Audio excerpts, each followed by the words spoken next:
ఇకపోతే సాక్షి వచ్చేటప్పుడు కార్యకర్తలకి అండగా నిలబడతాం అన్నటువంటి వార్తని హైలైట్ చేసింది. పార్టీ శ్రేణులకు వైఎస్ఆర్సీపీ అధ్యక్షుడు వైఎస్ జగన్ స్పష్టీకరణ. అన్యాయానికి గురైన కార్యకర్తలకు అండగా నిలబడడానికి డిజిటల్ బుక్. కార్యకర్తకు అన్యాయం చేసిన వాళ్ళు ఎంతటి వారైనా వదిలిపెట్టడం. పార్టీ 14 ఏళ్లుగా బలంగా ఉండడానికి కార్యకర్తలే కారణం. గత ఎన్నికల్లో ఒంటరిగా పోటీ చేసిన కార్యకర్తల వల్ల 40% ఓట్లు సాధించాం.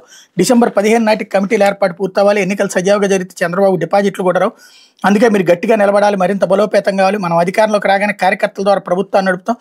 రాష్ట్రంలో ఎక్కడ ఎవరికి ఏ అన్యాయం జరిగిన డిజిటల్ బుక్లోనే నమోదు చేస్తాను. 2 రకాలుగా ఈ డిజిటల్ బుక్ పనిచేస్తుంది. ఒక డిజిటల్ బుక్ పోర్టల్లో ఫిర్యాదు చేయొచ్చు, ఫోటోలు ఆధారాలు కూడా అప్లోడ్ చేయొచ్చు. రెండోది IVRS విధానం. ఫోన్ నెంబర్ 04049171718 ద్వారా కూడా కార్యకర్తలు ఫిర్యాదు చేయొచ్చు. ఇవన్నీ డిజిటల్ బుక్లో రికార్డ్ అవుతాయి.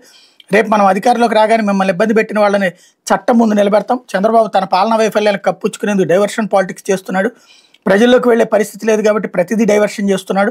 ఒక ఇష్యూ పెద్దదవుతుందంటే చాలు దాన్ని బ్రేక్ చేయడం, డైవర్ట్ చేయడం. ఆ టాపిక్ డైవర్ట్ చేసే క్రమంలో గుడులు బడులు రకరకాల ఆరోపణలు కనిపిస్తాయి, రకరకాల మనుషులపై బురజల్లే పరిస్థితులు కనిపిస్తాయి. ఇలాంటి సమయంలో మీరంతా గట్టిగా నిలబడితే ఏ ఎన్నికలు వచ్చినా చంద్రబాబుకి డిపాజిట్లు కూడా రావన్నటువంటి వార్తని హైలైట్ చేశారు. లేకపోతే ఈ సర్కార్